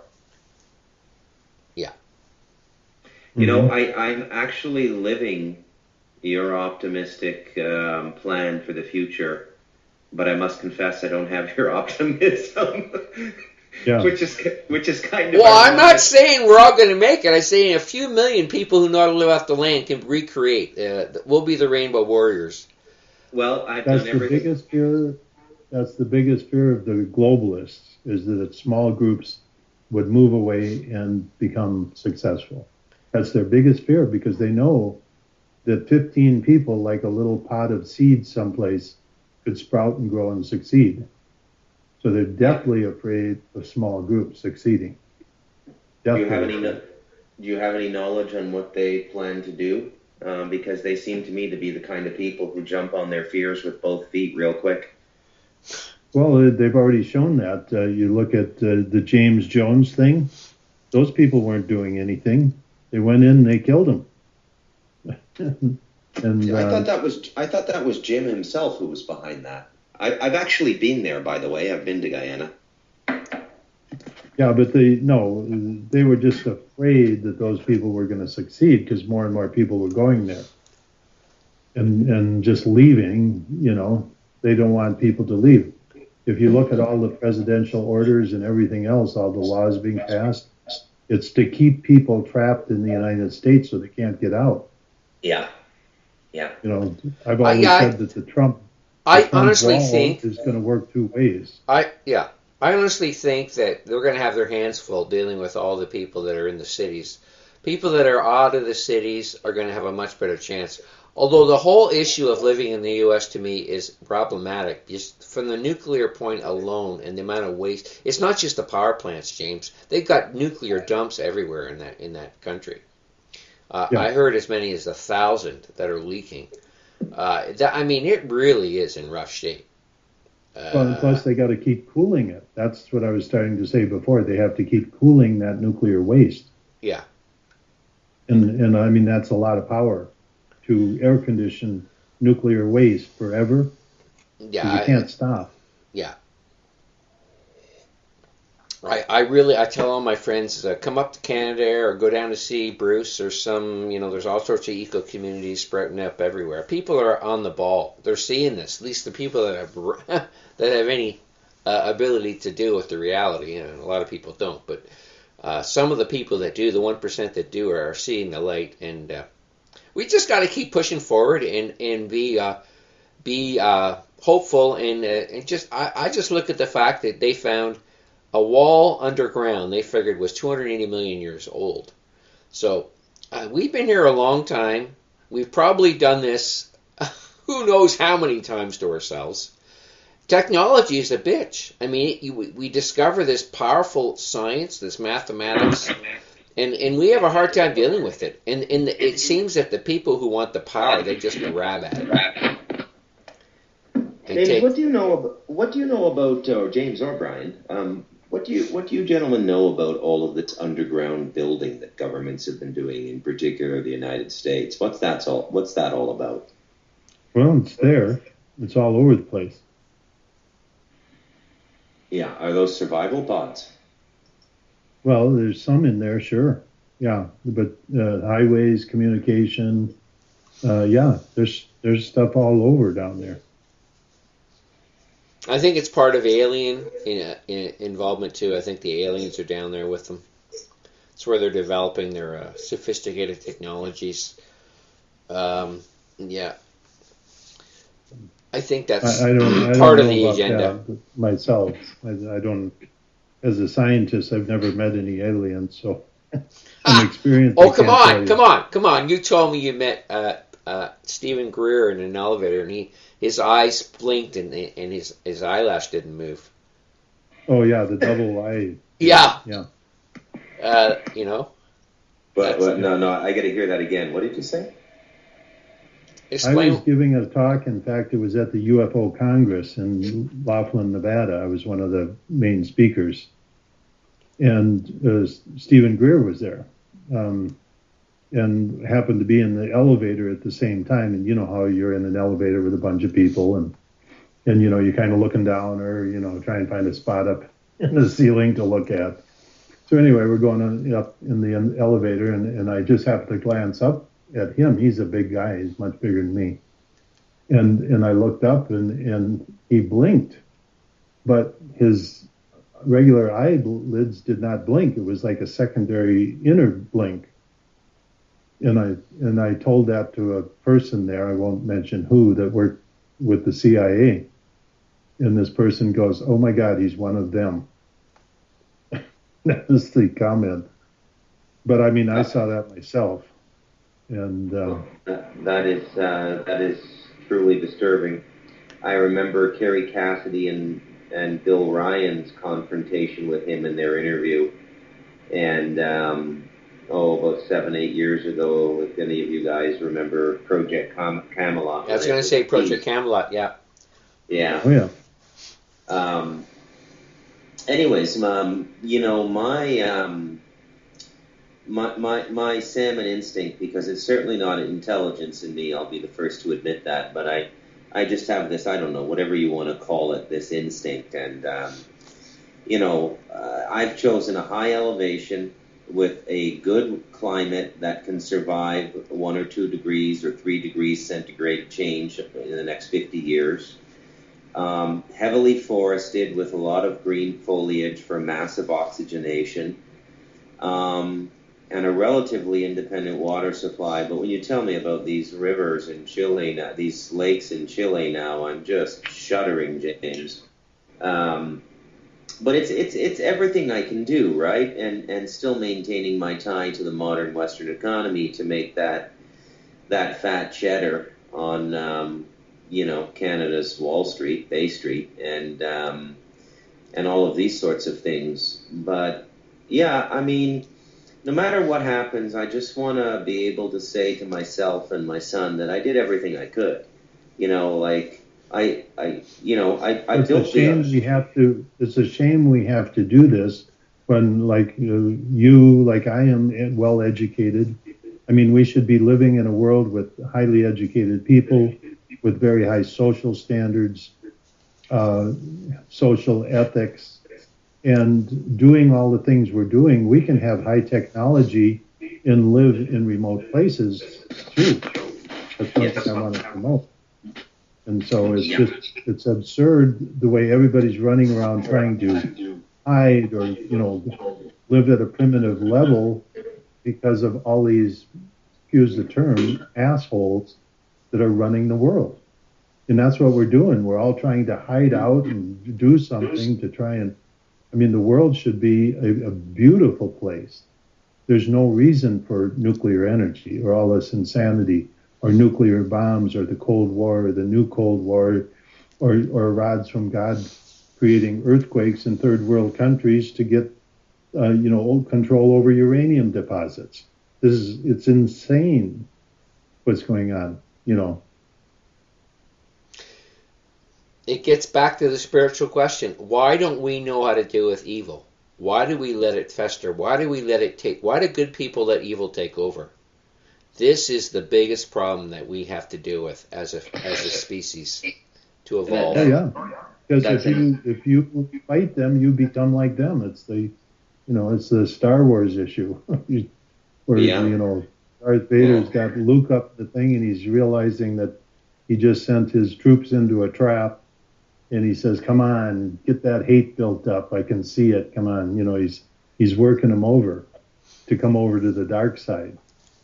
And I mean, that's what's going on. And so when the CIA is out there screwing over countries, how do they react? They have to develop their own intelligence agencies to counter it. So they have to become the enemy to survive. Yeah. The old Nietzschean maxim, you know, if you're going to do battle with a monster, take care you don't become one yourself. Yeah, and that's exactly what the whole world is doing. And, you know, like those countries, they don't, you know, Venezuela or Bolivia or you know, Ecuador, those people, you know, they're just trying to live and have a halfway decent life, and they're just being shoved down in the dirt, and they have been for the last 50, 100 years, you know, since they were formed. There's been an extraordinary amount of abuse in Latin America. Oh, it's unbelievable. It's unbelievable. Yeah. And I have a theory about that, James. And I think that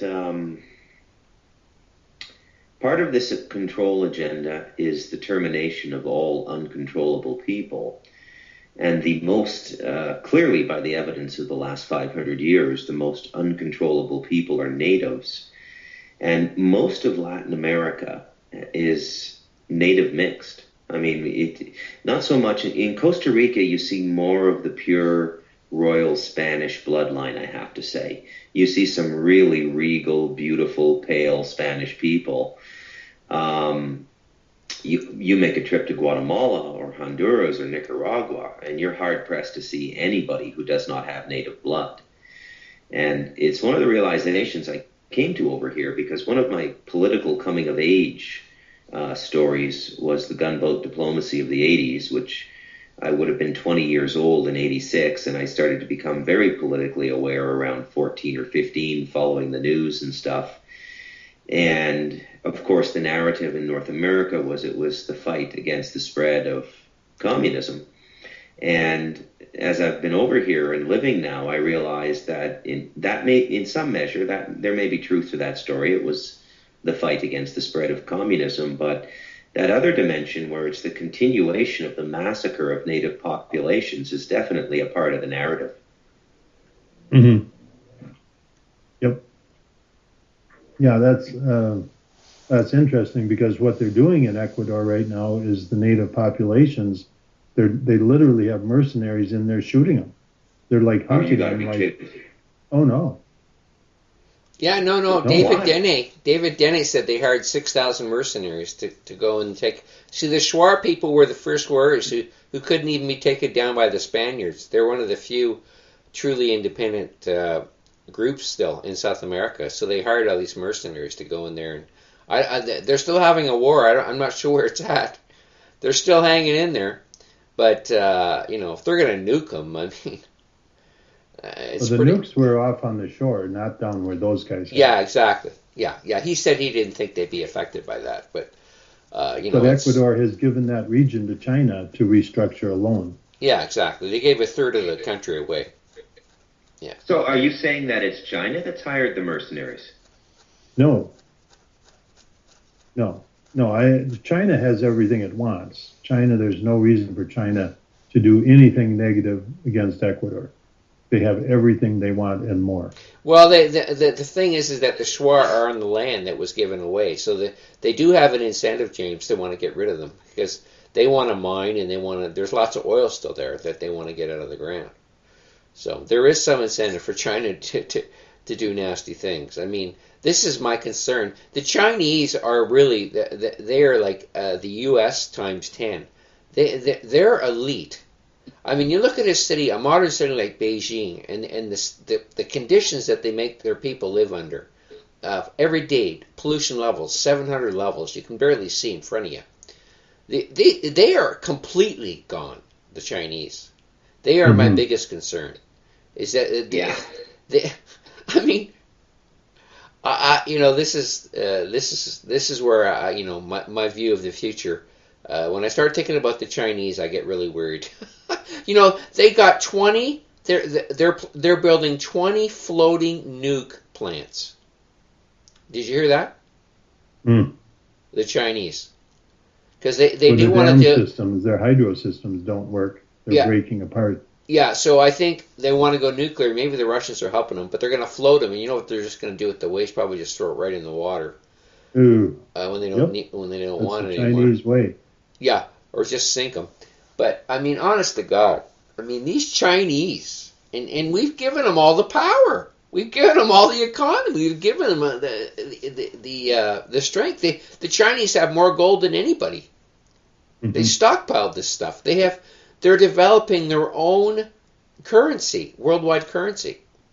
They have their own SWIFT system, which is the system that allows them to trade and do commerce internationally. I mean, they're making huge inroads. They're the sleeping giant. They're not sleeping anymore. Yeah, and this is what I mean. If Trump wants to bring the jobs back from China, wahomaka, he's got his hands full, because they're not going to want to give them back. Let's put it that way. So everybody thinks Trump's going to be the answer, but he's going to have a hell of a time living up to that mandate. But if he gets smart, he'll want to just like use the plan that Bruce is on, and I recommend is get simple, folks. Don't get sophisticated. Get simple. Get back to the land. But I think that's the last thing that Trump has on his mind. But that if he was smart, If he was smart, that's what he would be telling people. Hey James, Well, when I do up my material and my prospectus for the houses on the eco village, I am going to include your water filters in every house. You know, there's no way. I've got to get off my optimistic idealism here and think that I'm drinking pure mountain spring water and realize that probably all water is tainted now. oh yeah, yep. And there's even natural things like arsenic and other things, and you know, you might not have too much at your place, but next door it happens to come running through a vein of something where they pick up a lot of it. Yeah. You know, so there's natural, there's man-made, there's you know, stuff coming in the rain. It's like, yeah, you should be, you know, and bacteria. You should be filtering your water. But yeah, I would recommend that. I mean, I carry my water filters with me. I don't go any place without one. It's just it's hard to get your mind around this stuff, you know. I mean, it seems like the people who can deal with it and talk about it and really not have a meltdown are few and far between. I don't know about you folks, but you know, I can't even really share this stuff with my intimates, you know. My son gets a lot of it. I think this is why I think it just might be genetic or something. I just, you know, but I can't talk about these things in any great measure with my girlfriend or, you know, or anything like that. It's almost esoteric, but I don't know what the initiation is if we go with the literal definition of esoteric, which is knowledge by initiation only. But yeah, it's just, and the question then becomes, how do we spread this? You know, I try my best just commenting on news stories on Facebook and dealing with the blowback and counter commenting and staying calm. But I mean, you know, I get the tinfoil hat comment 10 times a day. You know. Well, you know, I've decided you know, even with my radio show and everything, I decided that I just give my message out there, and it's there for people to take and you know, take it. If you don't like it, you know, there's a knob on your computer or radio, whatever. You can turn it off. But lots more and more people listen to my show, and a lot of professionals, a lot of scientists, and even the NASA people are secretly in the back room listening to my show every week. So, you know, because they, you know, anyway, lots of people are listening. I think a lot more people are less prone to talk about anything because they're worried that, you know, there's a problem with schooling. The more schooling people have, you know, the harder it is to convince them that they might be wrong about something because they're so smart. How could they possibly be wrong? So you got that little trap door in there you're working against. I've coined the phrase "stupid smart people" to describe those cognitively disciplined, cognitively dissonant 2 or 3 graduate degree morons. They end up living in their own mental fantasy world. They're disconnected from reality. You know, I understand Trump completely, and I endorse him as the best solution available right now, kind of like Churchill in World War II. But I wouldn't want to have a beer or a coffee with the guy per se. But you know, it just amazes me how these liberal organs like the New Yorker and the Atlantic Monthly, highly esteemed monthly periodicals that have been around for nearly a century, they've been dragged down almost to the tabloid level to cope with the phenomenon of Trump. And, you know, every sort of published 2 times a year noted academic is getting a guest column and, you know, to explain the Trump phenomenon now. And I'm just sitting back reading this stuff online, and I'm going, are you honestly telling me you can't understand the rise in this guy's popularity? How could you not understand this? You know, it's just too easy, right? That's what I mean by cognitive dissonance. Yeah, it's strange, but yeah, it's. I found it amazing. There have been some women on some of the liberal news media, and I'm not in politics at all, so don't think I'm one side or the other, favor anybody. But they just figured out that Hillary Clinton was a pathological liar. but they just touched the surface, like all the contradictions with her email thing. But they never penetrated the question of, well, gee, what was in the emails? You know, all they talked about was, could she have hidden emails? You know, that's so superficial that it's pathetic, and that's all they could talk about. You know, well, my question is, what was in the emails? Mm. Clearly, they were dealing with Libya and a totally illegal operation to take down Libya. That's what was in the emails. So shouldn't we be talking about, you know, the Secretary of State running a Mossad operation that fronts the World Bank interests, you know, taking down a country that was running its own banking system? You know, that's the issue. I'll go one step even further, and I can't even understand why people can't put together why we even tolerate an international body loaning money to us when there's nothing backing money now, and the GDP to capital issuance ratio is completely blown, and you know, which is fine. That's a repairable situation by a nationally controlled central bank. But why are we even putting up with this and paying trillions of dollars of debt to an amorphous, unelected, unaccountable international body like the World Bank and the IMF? And the fact that nobody talks about this, you know, and I mean nobody, you know, well, I suppose, you know, you could say Rand Paul, or Ron Paul, his dad, was probably the only guy on the public stage in politics talking a little bit about the money system. But it's just amazing to me. It's like somebody coming into your house, and every time you turn on the tap and have a glass of water, they're charging you a nickel, and you're paying your water bill, and you're going, well, why do I have to pay you a nickel? And nobody questions it, you know? And that's got to be the biggest voodoo science the biggest pseudoscience in the world now is economics. How can you even call something predicated on human behavior a science? No, it's totally irrational. It doesn't make any sense at all. But like my friend used to say, like I said to Brian earlier, don't get rational with me. You know, it's insane. Absolutely insane. Well, getting back to Hillary too, I heard that she's been selling state secrets, and they fetch a lot of money in certain parts, and they hide the money through their charitable foundation. Clinton, her hubby's got. So there's a lot of interesting stuff in those emails, and like I say, I think if Hillary gets elected, that it will hasten the end. That's all I could say. She ain't gonna do any good. Yeah. She ain't going to do any good coming out of that.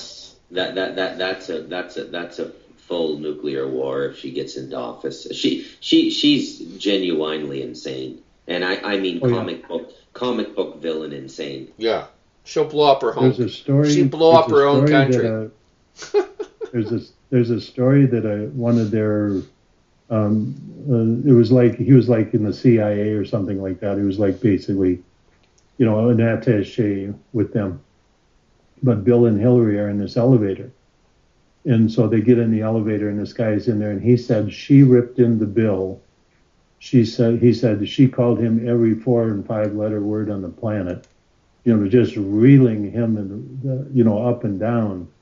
When they get up to the floor, the doors open, they lock arms, and they come out with a great big smile on their face. And he said, oh my God, these people can turn it on and off just like, you know, walking out on the stage. Mm-hmm. But she is the psycho bee. And you know, there's a lot of women that support her, but you got to understand, in the United States, there's a lot of women that are like that. So they can certainly identify with somebody like that easily. But even my point before was about these women announcers, news announcers. They started to really question, and what they realized on the air is they'd been had. That Hillary's a pathological liar. She's been lying to them all along. And they're just starting to realize that with this email deal. And then they're starting to backtrack and at other things and realize that, you know, she just, you can see her on camera. She says one thing and she says the exact opposite. And they show these in video strips where, you know, she'll say, you know, like family rights. Oh, I believe in family and the sanctity of the man and the woman and the children, family. And then, you know, the next day she's talking someplace else and she's saying, I fully support gay lesbian marriages and you know, completely opposite. You know, it depends on who she's talking to. Yeah, yeah. And So yeah, they just have a script and they follow it, and people aren't smart enough to follow them around and just see all the contradictions. But you know, they just have a way of saying stuff. I mean, that's a pathological liar. You know, they know what it takes to, and then if they get caught, they just go, oh yeah, I've been consistent all along, and blow it off. You know, that's what they do because they're professionals at it. Yeah, yeah. I do see a little bit of hope, though, in that these previously untouchable people are now finding themselves in hot water. Like, I mean, there's a growing concern in the Democratic Party that maybe Hillary should step down, because if she's indicted after she gets the nomination and she's midway through a presidential campaign against Donald Trump, that it's going to decimate the Democratic Party. And I mean, when someone like a Clinton can be taken out, nothing is safe. You know, nothing is what. Well, yeah, but it hasn't happened yet, and I'd actually be surprised if it did, because this is just the tip of the iceberg. I mean, these people have a death trail behind them, unbelievable. Yeah. And they've gotten away with murder. Did you? Pretty remarkable. Bruce, I know Bruce likes to listen to V once in a while. Did you hear what he said about Trump? No. No, he's quite enthusiastic about Trump winning, and he thinks he's changed his projection for complete bedlam in the U.S. He's saying Trump is going to pull things around, and it's going to be tough times, but he doesn't see like a depression scenario anymore. He thinks that the U.S. is going to slowly get out of their indebted situation, and Trump's going to bring the economy back. So he's quite positive. He has a very positive view of Trump and his potential to clean things up. Thank you for sharing that, Brian. I didn't know what V's opinion on Trump was. I thought I was the lone voice these days. Yeah, no. Do you know V, James? V, no. He's an alternative economist. He used to be on Rev Radio, but he recently left to go on his own, and he's got his own site. He does a couple shows a week, usually a long one on Fridays. Yeah, he's got some very good guests. He is to economics in the alternative community what you are to science, James. He's a former bond trader who sort of turned his back on that world and kind of is telling everybody how things really go down, and it gives you an economic analysis that is as satisfying as a good novel. Listening to him for an hour, it's just every intuitive chord in your solar plexus is plucked like a harp, and you go, I knew it, I knew it, I knew it. It's quite something to listen to him. I befriended him and speak to him off air once in a while. His bailout plan, by the way, is Panama, which I tried to talk him out of, but he's got his mind set on that. Yeah, I think now he doesn't think he has to move. I think he thinks that if there is a huge downturn, that Trump will not let everything fall apart, and that he'll fix the military. He'll get rid of the bums in the military. There are dozens and dozens of options. I mean, he could do what China does and create an internal-only, non-internationally traded currency for people to use in the country to fight inflation. China runs an economy with two currencies. They have the yuan and the RMB. It's absolutely brilliant what they do. Why are we the only ones, North Americans, following these, global economic rules? Why is a country in the economic shape of the United States still tolerating trade deficits with countries that don't trade fair? In fact, they don't want to import anything. They just want to sell. Yeah. This is why V is somewhat more optimistic. He was very worried about Hillary, and he's not a big fan of Bernie. Although he thinks Bernie would be better than Hillary. Anybody will be better than Hillary.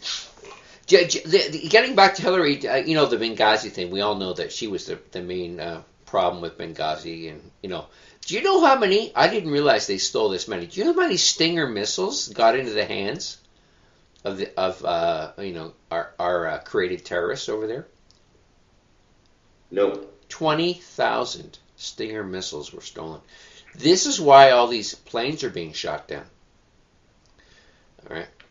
Well, another little piece of optimism is that it is absolutely impossible for even the most sophisticated army in the world to win a war against a determined indigenous guerrilla force. It's been proven time and time again in history, modern and antiquated. It's just absolutely impossible. I mean, the Romans were great conquerors, but, they ran out of enough soldiers to leave as contingent forces to maintain peace in the places that they overtook when they brought in the primary regiments to do the warfare. Yeah. It's really unfeasible. And by the way, even though I call economics a voodoo science or a pseudoscience, there's an economic fact for you right there. And that is an economic fact, because war is all economics. Where do you get the food for your troops when they're marching?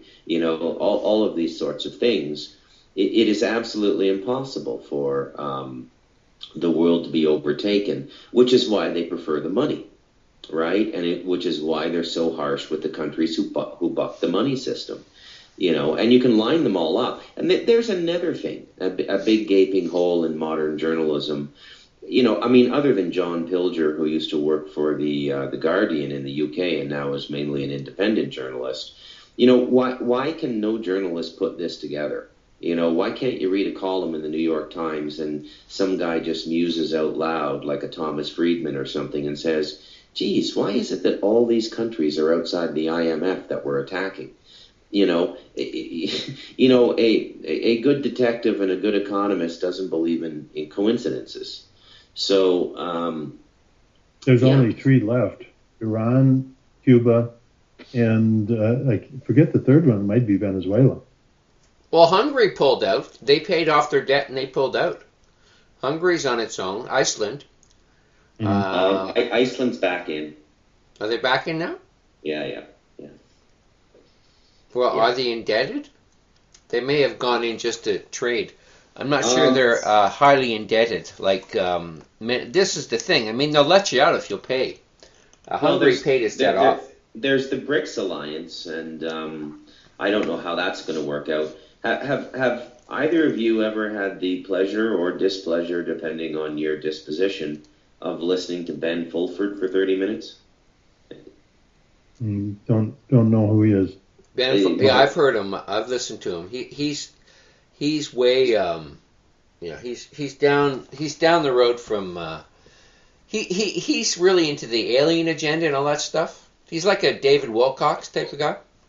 No, not really. He actually claims to be the front man for Asian secret societies, and he pops up every few months threatening, unleash ninja assassins to kill Rockefellers and Rothschilds if things don't change. Sean David Morton entertains him a little bit, but oh, okay.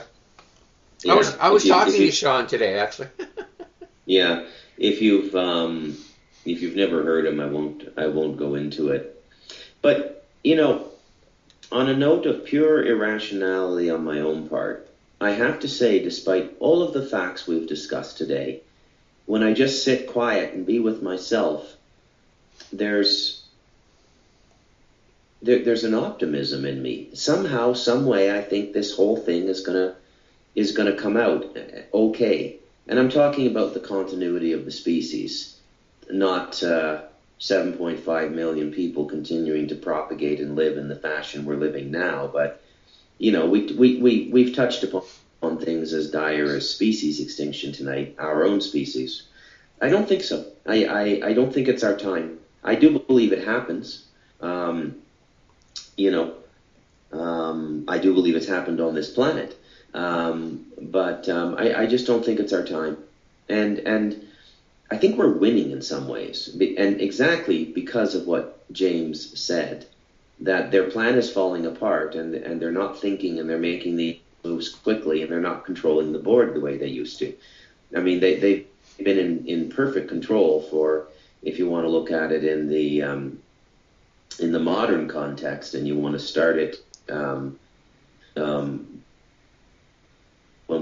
when from League of Nations to the United Nations, from World War II onwards, they've been playing like that style, master chess players. But now it just seems like, their plan seems like a drive-by shooting now. It doesn't seem thought out at all.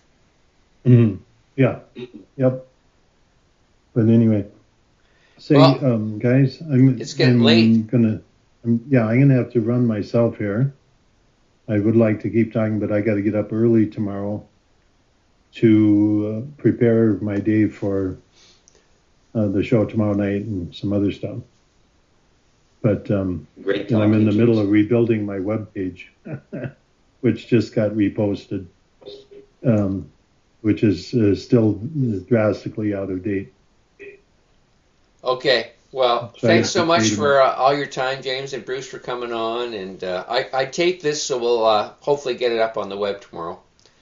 Yeah. Because they only tape up to midnight. I wish we had more time to chat. That's one of my goals, is once I get my other stuff up, some of these programs that I'm working on now, that I can turn my attention to, more cultural and social types of things.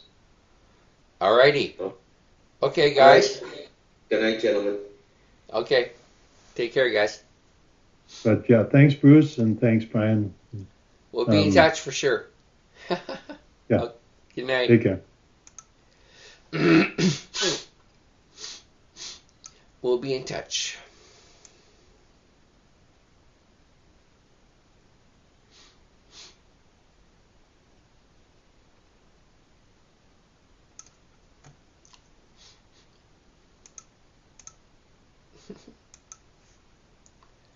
And oops.